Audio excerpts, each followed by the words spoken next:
भारत ने दिखाई mastermind ability और दिखा दी रुपए की ताकत। अमेरिकी डॉलर को दिया भारी झटका। भारत ने अमेरिकी डॉलर डोमिनोज को कर दिया है तार तार अपने मास्टरमाइंड स्टेप से। डॉलर और यूरो को पड़ी मास्टर स्ट्रोक की मार। भारत ने दिखा दिया कि भारत किसी की मनमानी नहीं सहने वाला है, किसी की आपसी दुश्मनी का शिकार नहीं बनने वाला है। भारत वो करेगा जिसमें देश की भलाई होगी, चाहे उसके लिए भारत को कितना भी बड़ा रिस्क लेना पड़े।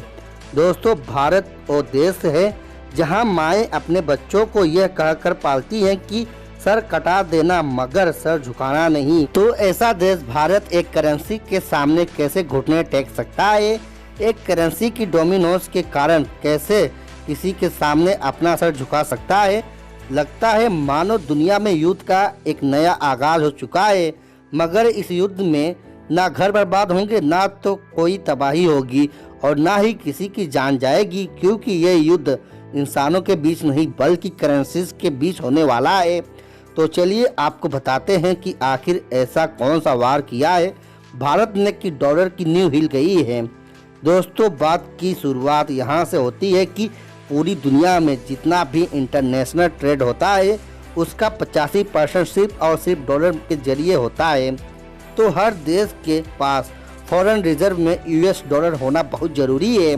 ये बात यूएस को अच्छे से पता है, इसीलिए यूएस कई बार किसी देश के साथ अपने मतभेदों के चलते जिससे उसे दूसरे देशों का नुकसान हो। यहाँ तक तो ठीक है, क्योंकि ऐसा तो सभी देश करते हैं, लेकिन असली परेशानी तब खड़ी होती है जब सभी देशों को यूएस के ऐसी पॉलिसीज़ में उसका साथ देना पड़ता है, चाहे इसमें दूसरे देशों का नुकसान भी क्यों ना हो जाए। क्योंकि अगर किसी ने यूएस का साथ नहीं दिया, उसके पॉलिसीज़ का विरोध किया, तो यूएस उसे आसानी से डॉलर इशू नहीं करता है। जिस देश के पास डॉलर नहीं है वो इंटरनेशनल ट्रेड नहीं कर पाता है। ऐसा एक लंबे अरसे से चला आ रहा है, मगर अब ज़्यादातर देश यूएस के ऐसी मनमानी से तंग आ गए हैं। मगर मजबूरी है, क्योंकि सिक्का तो डॉलर का चलता है। हर देश यूएस डॉलर पर इतना डिपेंडेंट हो चुका है कि ना चाहे हुए भी अमेरिका के आगे सर झुकाना पड़ता है। कोई भी देश तभी अपनी करेंसी इस्तेमाल करने देगा जब उसके लिए कोई फेवर किया जाएगा। अब अमेरिका तो खुद इतना आत्मनिर्भर है कि उसे किसी देश के बहुत ज़्यादा फेवर की ज़रूरत नहीं पड़ती है। तो मान लीजिए भारत को डॉलर की ज़रूरत है, तो अमेरिका भारत को तभी डॉलर इशू करेगा जब भारत उसकी रेगुलेटरी पॉलिसी को फॉलो करेगा, यूएस के बनाए नियमों को मानेगा। अब रसिया यूक्रेन के बीच जो चल रहा है, उसके बाद यूएस ने बहुत से ऐसे नियम बना दिए हैं जिसकी वजह से कुछ छोटे देशों को परेशानी उठानी पड़ रही है। अब एशिया के साथ ट्रेड करना मुश्किल हो गया है, वहां से ऑयल इंपोर्ट करना तो इम्पॉसिबल हो गया है। एग्जाम्पल के लिए रसिया के ऊपर लगे हुए एक सैंक्शन की बात करें तो G7 ने रूस के ऊपर एक प्राइस कैप लगा दिए हैं कि रूस से $60 पर बैरल के रेट पर ही ऑयल खरीदना है, उससे ज़्यादा पेमेंट नहीं करना है। उधर रूस ने कहा है कि हम मार्केट प्राइस से कम पर ऑयल नहीं बेचेंगे। अब यूएस की बात नहीं मानी तो वो डॉलर इशू नहीं करेगा, और रसिया की बात नहीं मानी तो वो ऑयल नहीं देगा। अब करे तो करे क्या? और यूएस की बात नहीं मानी तो यूएस कई और भी मुश्किलें खड़ी कर सकता है, जैसे कि इंटरेस्ट रेट बढ़ा देगा, बहुत ट्रेड कैंसिल कर देगा। मतलब डॉलर की डोमिनोज की वजह से सभी देशों को यूएस के बताए रास्ते पर ही चलना जरूरी है। मगर भारत ने अब इसके खिलाफ एक बहुत बड़ा कदम उठा लिया है। भारत के सेंट्रल बैंक आरबीआई ने सभी देशों को इंडियन रुपी में इंटरनेशनल ट्रेड सेटलमेंट अलाउ कर दिया है। यानी अगर कोई देश चाहे तो इंडिया के साथ रुपी में ट्रेड कर सकता है। भारत अपनी पेमेंट रुपी में करना चाहता है, ये भारत ने अलाउंस कर दिया है।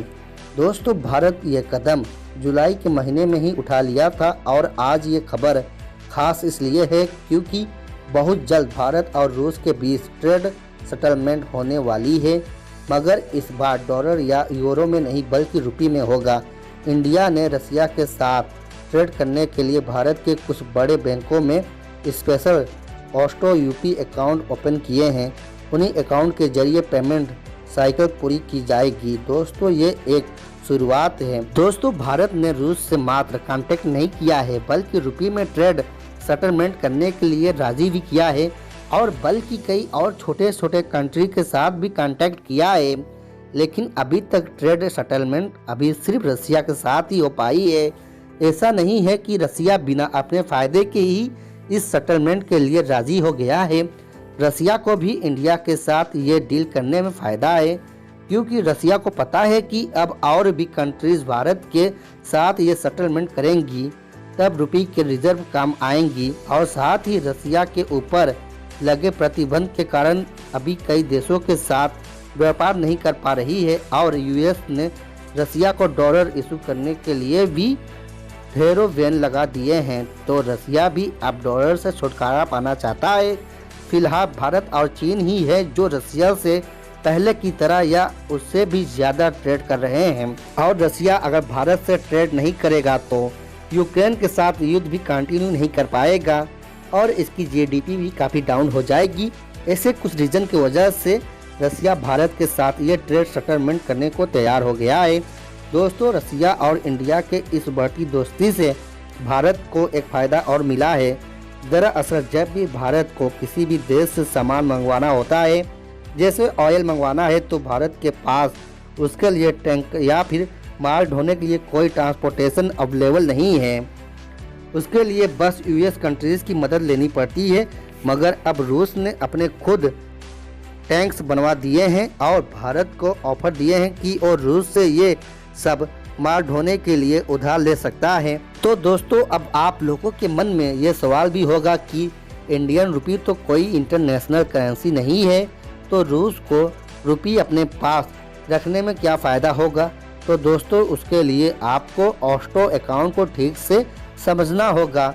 दोस्तों जो भी कंट्री भारत की करेंसी में लेन देन करना चाहती है वो भारत के HDFC बैंक, कैनरा बैंक या SBI में ऑस्ट्रो अकाउंट ओपन करेगी, जैसे रसिया के SBER बैंक BTB ने ओपन किया है। अभी इन्हीं ऑस्ट्रो अकाउंट के जरिए भारत के और रसिया के बैंक आपस में लेन देन करेंगे। दोस्तों भारत ने कहा है कि वो ऑस्ट्रो अकाउंट के रुपये बैलेंस को देश के किसी प्रोजेक्ट के इन्वेस्टमेंट पेमेंट के लिए इस्तेमाल कर सकता है, एक्सपोर्ट इनपुट के लिए कर सकता है। और भारत को इससे फ़ायदा यह होगा कि अगले 10 से 15 साल में भारतीय रुपये की वैल्यू इंटरनेशनल मार्केट में बढ़ने लगेगी।